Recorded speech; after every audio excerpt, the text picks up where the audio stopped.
pessoal, tudo bem? Hoje eu vou mostrar para vocês como é a instalação de um viveiro. Eu estou aqui no Centro de Citricultura, no IAC, em Cordeirópolis, e aqui funciona um viveiro de enxertias de mudas de citros. Então, como vocês podem ver, aqui é tudo cercado. As cercas, elas não são de muro, mas elas funcionam para evitar a entrada de carros, de pessoas e até de animais. Como vocês podem perceber também, aqui é tudo cercado com quebra-vento no entorno. Isso ajuda a evitar a entrada de patógenos pelo vento, como por exemplo o cancro cítrico. E também ajuda a prevenir a quebra dessas mudas, né? Aqui é um viveiro permanente, né? E como vocês podem observar, a base dele não é a parte de cima, né? Ela não é em V, então isso aqui acaba ajudando em situações de bastante vento. Com a ajuda do Franciel, então eu vou mostrar para vocês como que funciona aqui dentro. Bom, pessoal, então os frutos, quando eles chegam aqui do campo, nessa região onde é feita a retirada das sementes. Depois disso, elas são lavadas em água corrente e em seguida elas são dispostas aqui para ser feita a sua secagem. Lembrando que os citros geralmente eles chegam até 30% a umidade dessas sementes, para então a gente poder utilizar elas para o preparo dos tubês. Já aqui nessa outra sala, então, como vocês podem ver, é onde eles guardam os equipamentos, os insumos. Lembrando sempre, tá vendo esses sacos? Eles ficam sempre em cima de pallets para evitar umidade, contato com qualquer inseto que possa surgir, né? E aqui do lado também, como vocês podem observar, fica os adubos foliares. Então é um fertilizante SS260 que eles utilizam aqui nas mudas de citros. Bom, então aqui dentro da instalação do viveiro, nessa parte, é onde a gente vai encher os tubetes. Antes de entrar, tem que limpar os pés aqui no cobre para evitar a entrada de alguns patógenos como fungos. E aqui nesses sacos, então, ficou guardado o substrato. E nessa bancada, a gente coloca os tubetes para começar a encher eles e posteriormente colocar a semente. Bom, gente, eu vou ensinar aqui para vocês o processo de formação de muda, de citros, né? Então, começando aqui desde o início de tudo, aqui nós temos uma bandeja, né? Na qual eu estou utilizando o substrato de casca de pinos. Então, ele é composto de casca de pino, vermiculita, um pouco de areia, né? Ela é peneirada para poder ficar bem fininha. Então, aqui então, o primeiro passo do processo, depois de encher a bandeja, é colocar as sementes, né? Então, eu vou colocar 2 sementes por tubetes. Nesse caso aqui, como a semente é maior, são 2. Mas se ela for menor, a gente coloca até 3 ou 4. Qual semente de parte cheia que você está usando? Nesse caso aqui, eu estou utilizando Swingle. O limão-cravo, por exemplo, a gente poderia utilizar mais sementes por tubete. Sim, então. O limão-cravo ele é um pouco menorzinho, né? Aí a gente colocaria 3.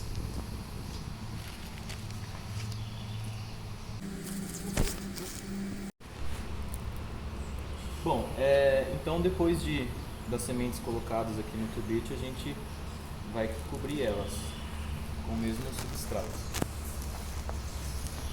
Elas devem ficar bem escondidas, né? bem cobertas, não pode aparecer.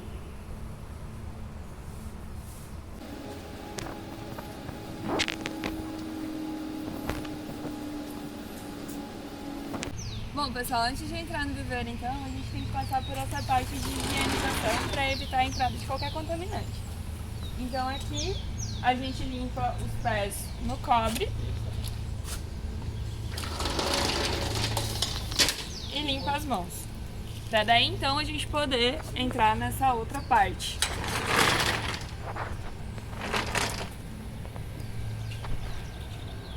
Bom, pessoal, essas bancadas elas têm que ter um tamanho correto para facilitar então para que o trabalhador não tenha que ficar se pendurando, né, para trabalhar aqui nessa parte do meio. Então a gente trabalha aqui nessa primeira parte. Essas foram as sementes que a gente encheu e os tubetes e semeou aqui. E assim, quando tiver que trabalhar desse outro lado, a gente tem uma facilidade também de trabalhar nessa parte. Então esse tamanho é o adequado para ter no viveiro. Bom pessoal, depois de feita a semeação, né, em aproximadamente 3 meses, vai estar mais ou menos nesse tamanho aqui, que é o ponto ideal para a gente poder fazer a seleção. Então, nesse caso aqui, a gente vai ter que eliminar os que são híbridos, que nós precisamos dos clones nucelares, né, para poder fazer a produção do porta-enxerto.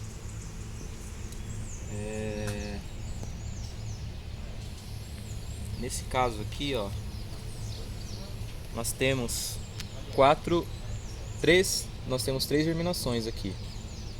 Uma aqui é o clone nucelar e essa aqui é o híbrido, que a gente vai fazer a eliminação, né?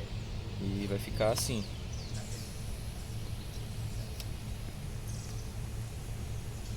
Então, nesse caso aqui, a gente vai tirar essa folhinha tá um pouco mais diferente, no caso é o híbrido, a gente vai eliminar ela. E fazer isso em todos os tubetes. Após feito isso, a gente vai fazer depois também uma seleção por tamanho, para poder ir transplantando conforme o tamanho delas, das maiores para as menores. Manter uma padronização. Isso. Temos uma bandeja com os porta-enxerto em ponto ideal de transplantio, na verdade até passou um pouco. Então, depois de feita aquela seleção anterior, a gente deixa elas crescer um pouco mais, né, para poder, nesse ponto aqui, fazer o transplantio para a sacola.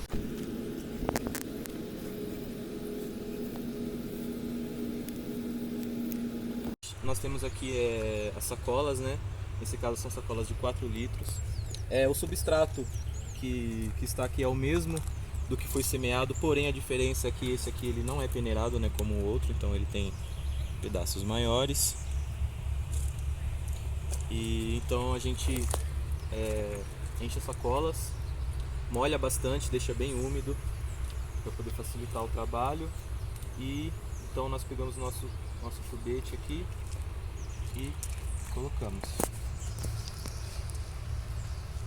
A raiz tem que ficar totalmente coberta, né? Não pode ficar nem um pouco para fora.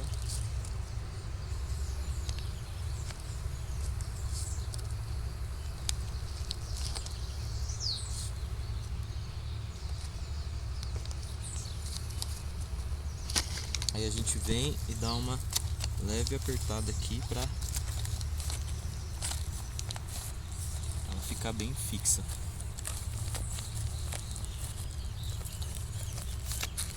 E ela também deve ficar o mais centralizado possível aqui na sacola. Tem uma muda, né, de laranja. Nesse caso aqui é a muda que a gente quer replicar ela. Então nós colhemos aqui um galho maduro, né? E mais ou menos em cada espinho, em cada folha tem a borbulha aqui, né, que é a nossa gema que fala, né? Então aí a gente faz o processo de cortar os espinhos e a folha.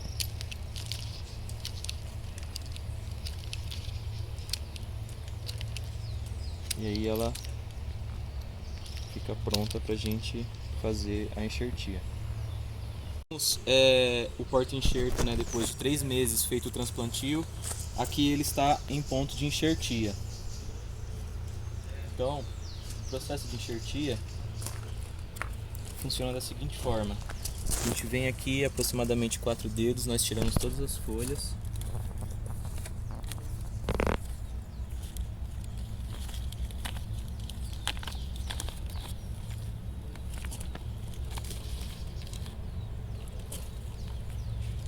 Depois de feito isso, a gente vem aqui e faz T invertido.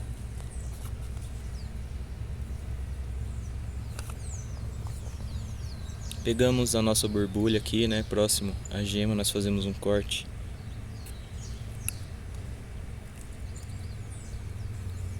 e inserimos aqui no nosso corte. Após feito isso, a gente pega esse plástico, fitilho, né? Devemos aqui enrolar bem para que não tenha contato nem com a água na hora de molhar e nem com o ar, né? Para que não os fungos não entrem.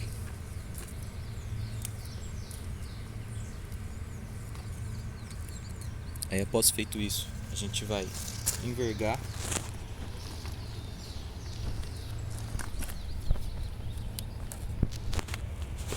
E esse é o processo. Agora a gente aguarda aqui aproximadamente 17 dias para poder tirar o plástico.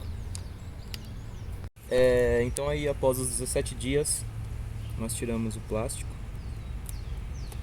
Fazemos um corte aqui bem de leve para não danificar muito a planta. E tiramos. Aí nós deixamos envergado aqui até a borbulha atingir um tamanho considerável. Após ela tiver aproximadamente uns 10 centímetros, um pouco mais, a gente corta aqui com a tesoura e deixa só a borbulha. Bom, então aqui ela já atingiu um bom tamanho aqui, aproximadamente um palmo, né? Aí eu fiz o corte do porta-enxerto e essa aqui é a nossa borbulha que brotou, né? Que é o que nos interessa, né? Essa aqui é a copa que a gente vai utilizar. Aí já temos uma muda formada, né? A gente utiliza esse ferrinho para caso ela cresça um pouco torta, né? Então nós conduzimos ela aqui. E essa é uma muda pronta para plantio no campo.